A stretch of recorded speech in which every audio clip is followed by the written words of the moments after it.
Hi, everyone.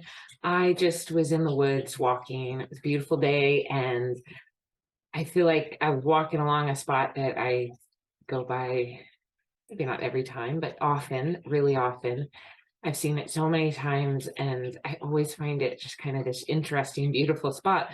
But I had never really thought it through, and I feel like God just brought this image forward of the environment we're in, and we make our own environment with our words, our thoughts. The biggest battle we have is in our own minds, right? And we're given these spiritual weapons to pull down strongholds or thought patterns and replace them with truth. And we want to be in our own minds and our own words in an environment that is life and speak life and not death over each other, because over ourselves and over each other, because there's life and death in the power of the tongue. And so anyway, I just thought it was a beautiful example of caring about the environment that we speak and think over ourselves, as well as going beyond that and who we surround ourselves and what we spend time listening to and looking at. It's not just even the people, but the things we bring in. We want to be in an environment of life. So enjoy. I always see this as I walk through the woods, and it's just a big, part of a tree that landed through some other trees years ago when it fell. And I was just thinking about it rotting and how it's looking different just even over the last year.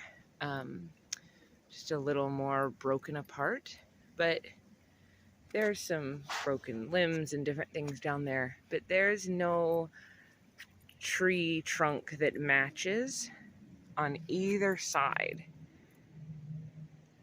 because what's left, I know it was cut, so you'd think it was taken out, but I know what they do here, it's too far to the trailheads, and so they cut and then just toss off the trail so that it doesn't fall on anybody or anything, but it would be close by, and it's not there, which means it's been decomposed and broken down and is just part of the forest floor.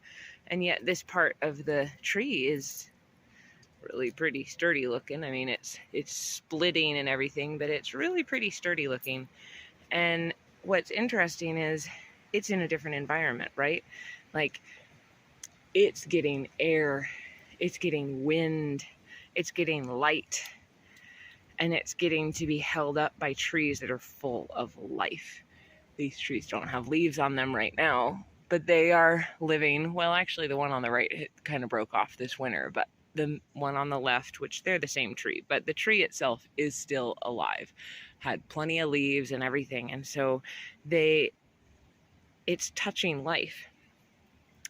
I know the forest floor is full of life too. So in a way, it's not a good analogy, because it's like it turned into life, right? It produced even more life, but it rotted and decomposed. And if we think of it just as this one's getting wind, air, life, light, and that was more in darkness in the forest floor, that's the environment in which it was in, and it broke down and decomposed and died quickly.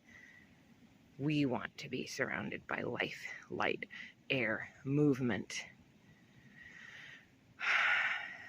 and not be surrounded by more darkness and less movement and less life and less wind. And we want to survive and last and be strong. Thank you, God.